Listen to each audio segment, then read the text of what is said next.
मनवा मोरा मिलन में तेरे, मनवा मोरा मिलन में तेरे, बाबा बाबा बोले। जीवन जब से गोद में तेरे, जीवन जब से गोद में तेरे, करने लगा कलोने। मनवा मोरा मिलन में तेरे, बाबा बाबा बोले। मनवा मोरा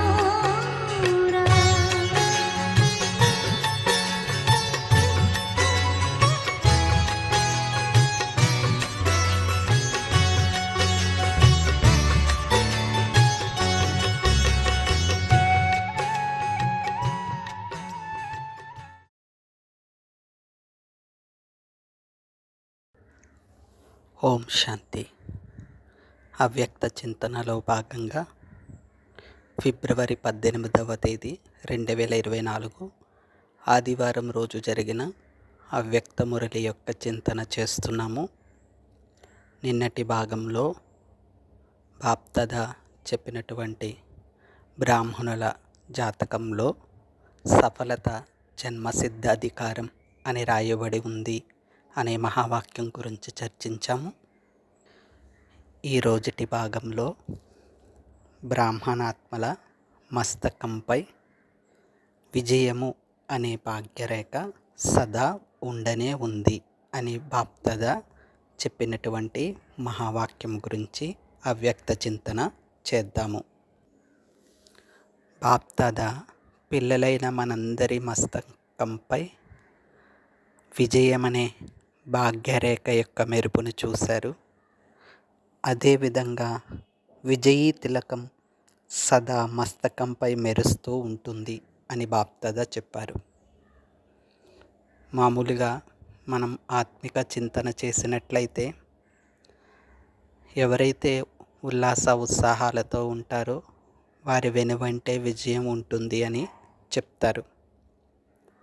లౌకికంలో కూడా ఏదో పోగొట్టుకున్నట్టు దిగులుగా ఉండటం శుభసూచన కాదని చెప్తారు. అదేవిధంగా బాప్దాద పిల్లలైన మనందరికీ సదా చెప్తూ ఉంటారు, పిల్లలు సదా ఉల్లాస ఉత్సాహాలతో ఎగురుతూ ఉండండి, ఎగిరింప చెయ్యండి అని అంటారు. బాబా చెప్పినట్లుగా మనం సదా ఎగురుతూ ఎగిరింప చేస్తూ ఉన్నప్పుడు విజయం అనేది తప్పకుండా లభిస్తుంది. మనం అమృత వేళలో బాప్దాద చేత తిలకం దిద్దించుకుంటాం. బాప్దాద ప్రతి అమృత వేళలో మనకి వరదానములు ఇస్తారు. విజయీ తిలకాన్ని మన మస్తకంపై దిద్దుతారు. రోజంతటికి కావలసిన ఉమంగ ఉత్సాహాలను నింపుతారు. ఎప్పుడైతే స్వయానికి స్వయం మనం మన యొక్క భాగ్యరేఖని చూసుకుంటూ ఉంటామో, భాగ్యరేఖ యొక్క స్మరణలో ఉంటామో, ఆ భాగ్యము అనేది సదాకాలకం అవుతుంది. ఒకరోజు ఉత్సాహంగా ఉండి మరొక రోజు ఉత్సాహం కోల్పోకూడదు అనుకున్నట్లయితే నిరంతరం ఉత్సాహం ఉండుట కోసం పురుషార్థంపై కూడా నిరంతర గమనం అనేది ఉంచుకోవాల్సిన అవసరం తప్పకుండా ఉంటుంది. ఎప్పుడైతే మన భాగ్యరేఖని వృద్ధి చేసుకుంటామో, సదా విజయము అనే తిలకాన్ని దిద్దుకుంటామో, అప్పుడు ఈ సంవత్సరం అంతా విజయీ సంవత్సరంగా జరుపుకోండి అనే బాప్దాద మహావాక్యాన్ని సాకారంలో తీసుకురాగలుగుతాము. బాబా చెప్పినట్లుగా మనందరం కూడా చాలా చాలా భాగ్యవంతులం. ఎందుకంటే భారతవాసులు భాగ్యవంతులు, భారతదేశ భూమియే భాగ్యవంతమైనది అని బాప్దాదా ఈ మురళిలో చెప్పారు. ఎందుకంటే భారతదేశం భగవంతుడి యొక్క జన్మస్థానం, భగవంతుడు దివ్య అవతరణ చేసిన భూమి, భగవంతుడు సత్యుగాన్ని స్థాపన చేయడం కోసం అవతరించిన భూమి, సంగమయుగి బ్రాహ్మణులను పాలన చేస్తున్నటువంటి భూమి. ఈ భరత భూమి ద్వారానే బాప్దాదా విశ్వం నలువైపులా కూడా ఈశ్వరీయ జ్ఞానము ద్వారా మానవులను దేవతలుగా తయారు చేస్తూ ఉన్నారు. కనుక ఈ భారతదేశంలో ఉండే సంగమయుగి బ్రాహ్మణులైన మనం చాలా చాలా అదృష్టవంతులమని భావించాలి. దీనితో పాటుగా మనం పదే పదే రోజంతటిలో మనం గుర్తు చేసుకుంటూ ఉండాలి, మనమందరం భాగ్య విధాత యొక్క పిల్లలం. మన యొక్క భాగ్యము వినాశి కాదు. 21 జన్మలకి ఫిక్స్డ్ భాగ్యం, అవినాశి భాగ్యం. 21 జన్మలకి గ్యారెంటీ. ఆ తరువాత కూడా కలియుగం అంతం వరకు కూడా మనం ఎటువంటి లోటు లేకుండానే ఉంటాం. ఇతరాత్మలతో పోల్చుకున్నట్లయితే కలియుగం అంతం వరకు కూడా, ఆఖరి జన్మ వరకు కూడా మనము పరమాత్మ యొక్క జ్ఞానాన్ని, ప్రాలబ్ధాన్ని అనుభవించిన ఆత్మలమే. కనుక మనం అవ్యక్త చింతన చేయాలి. భాగ్య విధాత యొక్క పిల్లవాడిని అంటే బ్రాహ్మణ పిల్లవాడిని అంటే విజయిని, నేను విజయీ ఆత్మను అని భావన చేసుకోవాలి. బాప్దాదా ఈ మురళి హెడ్డింగ్లో కూడా చెప్పారేంటి అంటే, కేవలం ధైర్యాన్ని ఎమర్జ్ చేసుకోండి, ధైర్యము ద్వారా శ్రమను నుండి విముక్తులవ్వండి అని బాబా చెప్పారు. కనుక మనం లోపల ఉన్న ధైర్యాన్ని ఎక్కడి నుంచో కొని తెచ్చుకునే ధైర్యం కాదు, మన ఆత్మలో ఉన్న ధైర్యాన్ని ఎమర్జ్ చేసుకోండి అని బాప్దాదా చెప్పారు. ఎప్పుడైతే మనం ధైర్యాన్ని మేలుకొలుపుతామో, నిన్నటి భాగంలో కూడా మనం అవ్యక్త చింతన చేశాము, ఉమంగ ఉత్సాహాలు అనేటటువంటివి ధైర్యాన్ని మేలుకొలుపుతాయి. అదేవిధంగా ఈరోజుటి భాగంలో మనం అవ్యక్త చింతన చేస్తున్నాం. జ్ఞానము, యోగము, ఈ 2 రెక్కల ద్వారా ఆత్మ ఎగురుతుంది. అర్థం ఏమిటి అంటే, ఆత్మ ఉన్నతికి వెళ్తుంది, వృద్ధిలోకి వెళ్తుంది, వృద్ధి కలవైపు వెళ్తుంది అని అర్థం. జ్ఞానము, యోగము 2 బ్యాలెన్స్ ఉండాలి. మొన్న ఆత్మ ప్రకాష్ బాయిజీ క్లాస్ చెప్తున్నప్పుడు బాప్దాదా మిలనం క్లాసెస్లో అన్నయ్య ఒకటే చెప్పారు, ఏంటంటే జ్ఞానము ప్లస్ యోగము = ధారణ ప్లస్ సేవ. ఎంత సుందరంగా ఉంది ఈ సూత్రము. మనం ఎప్పుడైతే జ్ఞానమును, యోగమును బ్యాలెన్స్లో పెట్టుకుంటామో, అంటే 2 సమపాలల్లో ఉంచుకుంటూ ముందుకు వెళ్తాము, అప్పుడు ధారణ జరుగుతుంది, ధారణ ద్వారా సేవ కూడా జరుగుతుంది. కాబట్టి బ్రాహ్మణాత్మల మస్తకంపై మెరుస్తూ ఉండే భాగ్యరేఖ, ఈ భాగ్యరేఖని మనం ఎంతగా స్మృతి చేస్తామో అంతగా మెరుస్తూ ఉంటుంది. ఎంతగా కార్యంలో ఉపయోగించుకుంటామో అంతగా ప్రకాశవంతమవుతుంది మాట. బాప్దాదా పదే పదే ఈ మురళిలో మనకి చెప్పారు, మీలో ధైర్యం ఉంది పిల్లలు, కేవలం ధైర్యాన్ని ఎమర్జ్ చేసుకోండి అన్నారు. ఎందుకంటే మీరు మాస్టర్, సర్వశక్తివంతులు. బాప్దాదా మనల్ని చేతులు ఎత్తమన్నప్పుడు అందరం చేతులు పైకి చేస్తూ ఉంటాం. కానీ బాప్దాదా అడిగారు, శరీరంతో కూడిన చెయ్యి కాదు, మనసు నుండి సదా ధైర్యం అనే చేతిని ఊపుతూ ఉండండి. ఎందుకంటే బాబా చెప్పారు, నా ఒక్కొక్క పుత్రుడు అనేకసార్లు విజయిగా అయ్యారని బాప్దాదాకి చాలా సంతోషంగా ఉందంట. మరి బాప్దాదాకి సంతోషంగా ఉంది, మనకు కూడా సంతోషం ఉండాలి అంటే మనకి కూడా స్ఫురణ కలగాలి, స్మృతి కలగాలి. నేను కూడా లెక్కలేనన్నిసార్లు ధైర్యంతో విజయం సాధించాము. ధైర్యము, మనం ఎప్పుడైతే ధైర్యం పెట్టుకుంటామో బాప్దాదా తప్పకుండా సహాయం చేస్తారని మనందరికీ తెలిసిందే. కాబట్టి ఎప్పుడైతే మనం ఇటువంటి శ్రేష్ట సంకల్పాలతో, శ్రేష్ట కర్మలతో, శ్రేష్ట పురుషార్థంతో మన భాగ్యరేఖని ప్రకాశవంతంగా చేసుకుంటామో అప్పుడు ఏం జరుగుతుంది అంటే, ఏమవుతుందో ఏమో తెలీదు, ఎలా ఉంటుందో ఏమో తెలీదు అనేటటువంటి ఈ వ్యర్థ సంకల్పాలన్నీ కూడా ఈ ప్రకాశంలో పూర్తిగా తొలగిపోతాయి అన్నమాట. అందుకనే బాప్దాదా మనకి చెప్తూ ఉంటారు, కేవలం ఈ జ్ఞానము స్మృతి విస్మృతుల యొక్క ఆట గురించి తెలుపుతుంది అని. మనం ధైర్యాన్ని మర్చిపోయాం, బాబా వచ్చి ధైర్యాన్ని గుర్తు చేస్తున్నారు.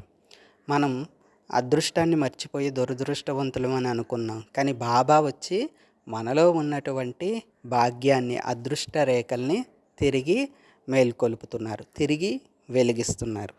బాబా చెప్తారు కదా, కొద్ది కొద్దిగా ఆరిపోతూ ఉన్న దీపాన్ని, ఆత్మదీపాన్ని నేను మరలా వచ్చి జ్ఞానమనే నూనెని వేసి లేదా నేతిని వేసి తిరిగి వెలిగిస్తున్నాను అని అంటారు బాప్దాదా.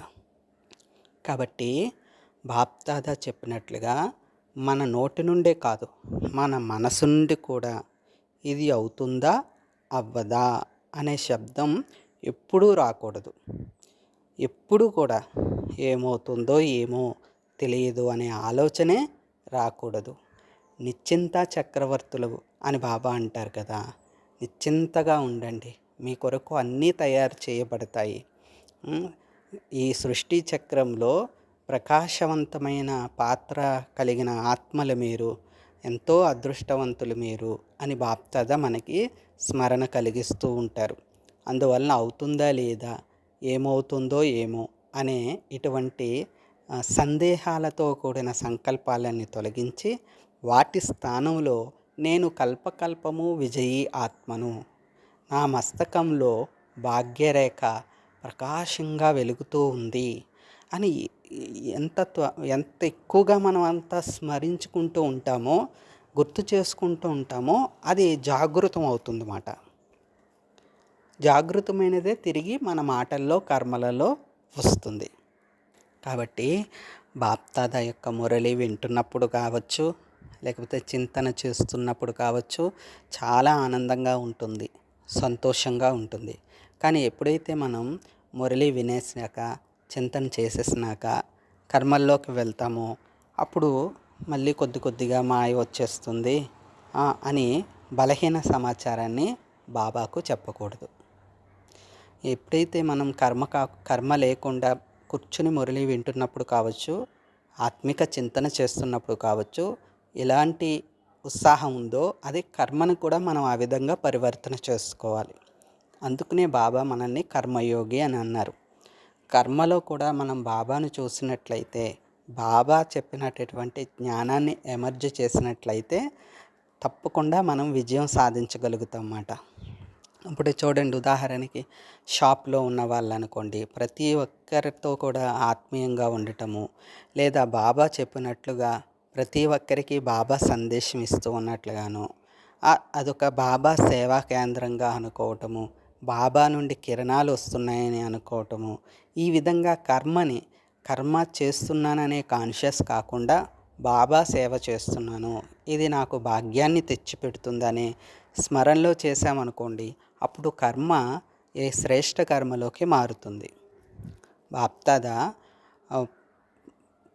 కొన్ని అవ్యక్త మురళీల్లో, ప్రత్యేకంగా ఒక మురళీలో అయితే కర్మని ఏ విధంగా పరివర్తన చేసుకోవచ్చు, ఈశ్వరీయ కర్మగా లేదా శ్రేష్ఠ సుకర్మగా అనేది చాలా బాగా వివరించారన్నమాట. అంటే అమృత వేళ నుండి రాత్రి వరకు చేసే ప్రతి కర్మని కూడా శ్రీమతానుసారంగా ఎలా చేయవచ్చు, మేల్కొనేటప్పుడు ఏ విధంగా మేల్కోవాలి, స్నానం చేసేటప్పుడు ఏమనుకోవాలి, భోజనం చేసేటప్పుడు ఏమనుకోవాలి, ఇలా అన్నీ చెప్పారన్నమాట. ఉదాహరణకి స్నానం చేస్తున్నప్పుడు చైతన్య శక్తి ఆత్మ, దేవాత్మ ఉన్నది, ఈ దేవాత్మ ఉండే మందిరాన్ని శుభ్రపరుస్తున్నాను. అలాగే భోజనం చేసేటప్పుడు బాబా యొక్క కిరణాలు ఈ భోజనం మీద పడుతున్నాయి, ఇవి ఈశ్వరీయ ప్రసాదంగా మారాయి, దీని ద్వారా పవిత్రత, సుఖ, శాంతి వైబ్రేషన్లు ఈ శరీరం నిండా వ్యాపిస్తున్నాయి అనే భావన చేస్తూ ఉండటం. అలాగే ఉద్యోగ వ్యాపారాలు చేస్తున్నప్పుడు మనకి గత ఎపిసోడ్స్లో కూడా విన్నాం. బాప్దాదా చెప్పారు, ఉద్యోగం వ్యాపారాలు చేసేటప్పుడు అక్కడ ఉన్నవారు మీ బాస్ కాదు, భగవంతుడు బాప్దాదాయే మీ బాస్ అని అనుకుని చేయండి. ఈ విధంగా మనం ప్రతి కర్మని, సాధారణ కర్మని కూడా ఒక విశేష కర్మలోకి మార్చుకున్నప్పుడు మనసు కూడా ఉమంగోత్సాహాల్లో ఉంటుంది. ఈ ఈశ్వరీ జీవితం బ్యాలెన్స్ పెట్టుకోవాలి. కేవలం మురళి వినేటప్పుడే కాదు, యోగం చేసేటప్పుడే కాదు, మిగిలిన సమయాల్లో కూడా మనం ఏదో ఒక విధంగా బాబా జ్ఞానాన్ని ఏదో ఒక రూపంలో మనం ప్రాక్టీస్ చేయడానికి ప్రయత్నించాలి. అంతేకాని కేవలం మురళి చేసేటప్పుడు, మురళి వినేటప్పుడు, యోగం చేసేటప్పుడు మాత్రమే మనం ఈశ్వరీయ కాన్షియస్లో ఉంటూ మిగిలిన టైంలో సాధారణంగా ఉంటున్నామంటే మన పురుషార్థము, మన స్థితి కూడా సాధారణంగా అయిపోతుంది. కాబట్టి బాప్దాదా చెప్పినట్లుగా మరి తిరిగి కర్మక్షేత్రంలోకి వచ్చాక బాబా మాయ వచ్చేసిందనే బలహీన సమాచారాన్ని బాబాకు చెప్పకూడదని శ్రేష్ఠ లక్ష్యాన్ని మనం ఉంచుకోవాలి. బాబా చెప్పారు ఈ మురళిలో, మేము కాకపోతే ఇంకెవరు అవుతారు విజయులు, కానీ ఆత్మిక నశను ఎమర్జ్ చేసుకోండి అని చెప్పారు. మీరు చేసే పనుల్లో కూడా మనసు, బుద్ధి బిజీగా అయిపోయినప్పుడు నశ తగ్గిపోతూ ఉంటుంది. కానీ కర్మ చేస్తూ కూడా ఈ విజయీ స్థితి యొక్క ఆత్మిక నశ ఉండాలి. కనుక పని చేసేటప్పుడు కూడా మధ్య మధ్యలో చెక్ చేసుకుంటూ ఉండండి అని బాప్దాదా చెప్పారు. అలాగే కూడా మనం కూడా ఈ ఉద్యోగ వ్యాపారాలు, వ్యవసాయాలు చేస్తున్నా లేదా ఈశ్వరీయ సేవలో ఉంటున్నా మధ్య మధ్యలో బాబా సేవే కదా అని అనుకోకూడదు. మధ్య మధ్యలో చెక్ చేసుకోవాలి. బాబా సాకారవాణిల్లో కూడా చెప్తూ ఉంటారు, నేను బాబా వాడిగా అయిపోయాను కదా అని సాధారణంగా ఆలోచించకండి, శ్రేష్ఠ పురుషార్థం చెయ్యండి అని అంటారు. అందువలన అంతిమ సమయం వరకు కూడా మన పురుషార్థాన్ని శ్రేష్టంగా మార్చుకోవాలి. మధ్య మధ్యలో చెక్ చేసుకోవాలి. ఎందుకంటే మనసు అనేది పాదరసం వలె పట్టుకోవటానికి వీలు కాకుండా ఉంటుంది. మనం బాగానే ఉన్నాం అనుకుంటాం, అలా సమయం గడుస్తున్న కొద్దీ ఎక్కడెక్కడికో పరుగులు తీయడానికి ప్రయత్నిస్తూ ఉంటుంది. కనుకనే బాప్దాదా చెప్పినట్లుగా మనం మధ్య మధ్యలో చెకింగ్ చేసుకుంటూ ఉండాలి. వాటికి విశేషంగా ట్రాఫిక్ కంట్రోల్స్ కావచ్చు, లేదా ప్రతి గంటకి 1 నిమిషం పాటు బాబా స్మృతి కలిగించుకుని పరంధామం వెళ్ళి బాబా నుండి కిరణాలు తీసుకుని మళ్ళీ బురుకుటిలోకి వచ్చి కర్మను ప్రారంభించవచ్చు. ముఖ్యంగా మనం శ్రద్ధ తీసుకోవాల్సింది ఏంటి అంటే, ఈ ముఖ్యమైన సలహా కావచ్చు, సూచన కావచ్చు, బాప్దాదా నుండి వచ్చే సూచన ఏంటి అంటే, ఈ లౌకిక కార్య వ్యవహారాల్లో ఉండే బ్రాహ్మణాత్మలకి ఏంటంటే, మనం పురుషార్థం చేస్తున్నట్లుగా ఇతరికి తెలియవలసిన అవసరం లేదు. అంటే బాహ్యతగా మనము తదేకంగా కూర్చున్నట్లుగా కావచ్చుగా, లేదా ఇంకా ఆడంబరంగా చేసే ఇది లేదు ఇందులో. మన మనసు ద్వారా ఇటువంటి అభ్యాసం చేసినప్పుడు అందులోంచి వచ్చే వైబ్రేషన్స్ ద్వారానే ఇతర లౌకిక కార్యాలయ ప్రాంతాల్లో బాబా నుండి వైబ్రేషన్లు వ్యాపింపచేస్తాయి తప్ప మనం బాహ్యంగా యోగంలో కూర్చున్నట్లు కానీ, మాట్లాడకుండా కూర్చోవడం కానీ ఈ విధంగా మనం చేయవలసిన అవసరం లేదు. కాబట్టి ఎప్పుడైతే మనం మంచినీళ్ళు తాగుతూ ఉంటామో, లేకపోతే ఏదైనా పనికి వేరే చోటుకి వెళ్ళాల్సి వస్తుంది, అటువంటి సమయాల్లో కూడా మధ్య మధ్యలో మనం ఈ శారీరక కాన్షియస్ నుండి, బాడీ కాన్షియస్ నుండి మళ్ళీ ఆత్మిక కాన్షియస్, ఆత్మాభిమాని స్థితిలోకి వచ్చి చెకింగ్ చేసుకుంటూ ఉండాలి. కనుక మనకి ఈ విషయాలన్నిటి పట్ల నిశ్చయం ఉంటే నశ తప్పకుండా ఉంటుంది. నశ ఉన్న చోట నిశ్చయం తప్పకుండా ఉంటుంది అని బాబా చెప్తారు. ఈ రెండిటికి చాలా అవినాభావ సంబంధం ఉంది అంటున్నారు బాబా. నిశ్చయము, నశ, ఈ రెండిట్లో ఏదో ఒక దాన్ని మనం గట్టిగా పట్టుకుంటే మరొకటి కంపల్సరీగా వస్తుందన్నమాట. నిశ్చయం గట్టిగా ఉందనుకోండి, బాబా నావాడు, ఈ జ్ఞానం అద్భుతమైనది, ఈ విధంగా నిశ్చయం, నేను అద్భుతమైన ఆత్మను, విశేషమైన ఆత్మను, ఈ విధంగా నిశ్చయం ఉన్నప్పుడు నశ ఉత్పన్నమవుతుంది. ఒకవేళ ఆహా! బాబా ఎంతటి భాగ్యవంతుడు, ఎంతటి ప్రేమ సాగరుడు, ఆనంద సాగరుడు, భోలానాథుడు బాబా నా కోసం అన్నీ చేయడానికి ఈ సృష్టిలోకి అవతరించారు. ఇలా నష ఉన్నప్పుడు నిత్యం ఆటోమేటిక్‌గా వస్తుంది. కనుక మనం ఎప్పుడూ కూడా ఆత్మిక నషలో మస్త్ నిండిపోయి ఉండాలన్నమాట. అంటే ఈ ఆత్మిక నష గురించి నిన్నటి భాగంలో బాప్దాదా మనకి సూచన ఇచ్చారు. ఏంటంటే అభిమానపు యొక్క నష ఉండకూడదు. అభిమానంతో కూడిన నష ఉండకూడదు. మనం నషతో ఎదుటి వాళ్ళని అగౌరవపరిచే విధంగా ఉండకూడదు. మీరు పిల్లలు, మీరు చాలా శ్రేష్ఠ భాగ్యవంతులు, మీ వంటి గొప్పవారు లేరని బాబా మనకి చెప్పినప్పుడు అది మన మనసులో, మన ఆత్మలో అనుభూతి, మన ఆత్మలో ఆ తాలూకా నష ఉండాలి తప్ప బయట వాళ్ళతో ఎవరైతే బాబా జ్ఞానం లేదో వాళ్ళ ముందు మనం ఏదో గొప్ప వాళ్ళమని ప్రకటించుకునే విధంగా ఉండకూడదు. ఎప్పుడూ కూడా బ్రాహ్మణాత్మలమైన మనం ఒకటే గుర్తుపెట్టుకోవాలి, మన ద్వారా ఇతరులకి బాబా పరిచయం అందాలి తప్ప, బాబాకి దగ్గరగా అవ్వాలి తప్ప, వాళ్ళు బాబాకు జ్ఞానానికి కానీ దూరం అవ్వకూడదు. అది మనం విశేషంగా గమనం పెట్టుకోవాలి.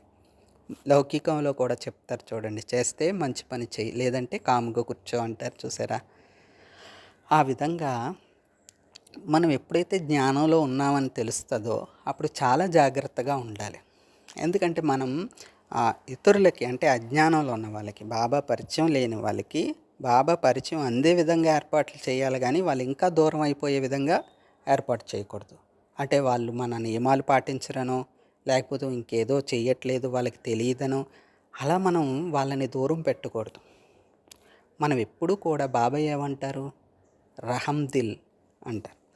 దయాహృదయులుగా అవి వాళ్ళ మీద కూడా కొన్ని బిందువులు కురిపించండి అంటారు కదా.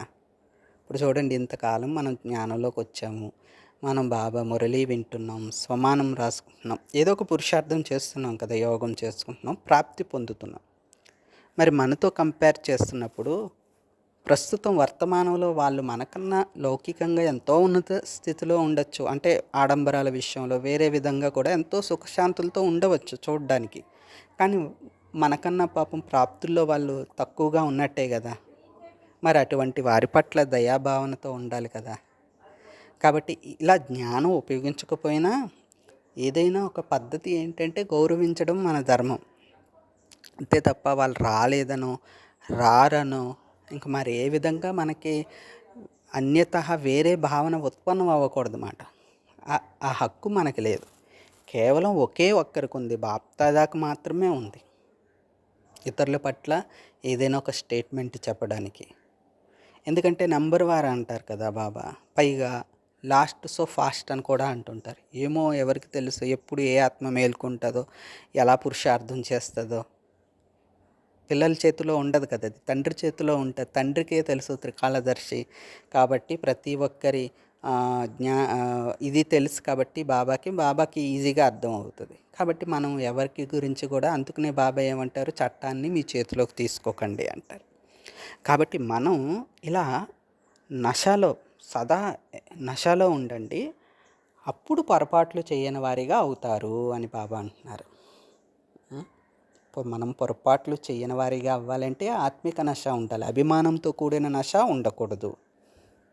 కాబట్టి బాబా చెప్తూ ఉంటారు కదా, నెగిటివ్ని పూర్తిగా సమాప్తం చేసేయండి. నెగిటివ్ డోర్, నెగిటివ్ సంకల్పం వద్దు, నెగిటివ్ మాట వద్దు, నెగిటివ్ కర్మ వద్దు, నెగిటివ్ని వ్యాపింప చేయకండి అంటారు. కనుక బాబా అంటున్నారు, తండ్రికి పిల్లల శ్రమ మంచిగా అనిపించట్లేదు, కనుకనే ఈ సంవత్సరాన్ని ఎలా జరుపుకోవాలి అంటే శ్రమ నుండి ముక్తి అయ్యే సంవత్సరంగా జరుపుకోవాలి. అది కూడా ఎలాగా, స్వతహాగా శ్రమ నుండి ముక్తి సంవత్సరంగా జరుపుకోండి అంటున్నారు. స్వతహాగా అంటే బాబా ఇక్కడ మనకి చెప్పారు ఏంటి అంటే ఆత్మిక నశ, ఆత్మిక నిశ్చయం. ఎప్పుడు కూడా ఆనందంలో ఉండేవారు శ్రమ చేయరు. ఆనందంతో పురుషార్థం చేయాలి, శ్రమతో కాదు.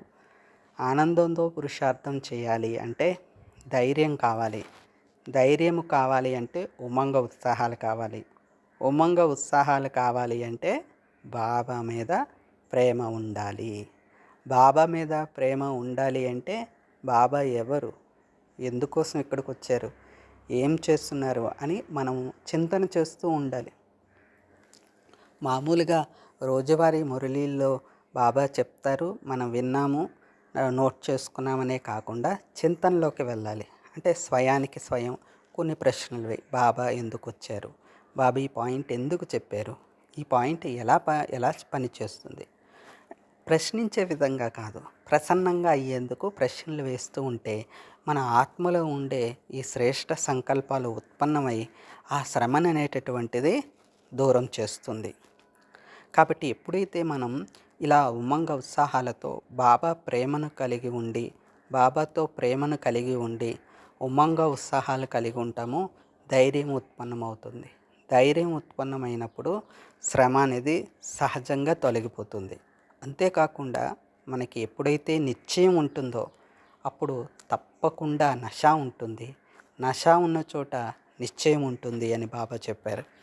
మనము దేని మీద నశ ఉండాలి, దేనికి నిశ్చయం ఉండాలి అంటే మనం కల్పకల్పము విజయీ ఆత్మలం. బ్రాహ్మణుల మస్తకంలో విజయి అనే అదృష్టరేఖ, భాగ్యరేఖ ఉంది, మెరుస్తూ ఉంది. మన బ్రాహ్మణుల యొక్క నుదిటిపై ఏ తిలకం దిద్దబడి ఉంది, విజయి అనే తిలకం దిద్దబడి ఉంది. కనుక ప్రతిరోజు కూడా అమృత వేళలో బాబాతో యోగం చేసినాక ఆ వతనముకు వచ్చినప్పుడు బాప్దాదా చేత ఈ భాగ్యరేఖని రోజు కూడా మరలా మనం దిద్దించుకుంటూ ఉండాలి. అంతేకాకుండా అమృతవేళ యోగంతో పాటు రాత్రి నిద్రించే వరకు కూడా దినచర్యలో మధ్యలో అప్పుడప్పుడు మన భాగ్యరేఖని చూసుకుంటూ హర్షితులుగా అవ్వాలి. ఈ హర్షితంగా అయ్యే విధానం మనల్ని నిరాశ నుండి కూడా దూరం చేస్తుంది. ఇంకా రకరకాల మాయారూపాల నుండి కూడా సురక్షితంగా చేస్తుంది. ఇది ఈ రోజటి భాగం. రేపటి భాగంలో చాలామంది పిల్లలు బాబా మేము 108 మాలలోకి తప్పకుండా వస్తాము అని ఉత్తరాలు రాశారంట. మరి ధైర్యంతో పిల్లలు ఈ విధంగా రాసిన ఉత్తరాలకి బాప్దాదా ఇచ్చిన జవాబు ఏమిటి అనేది రేపటి భాగంలో విందాము.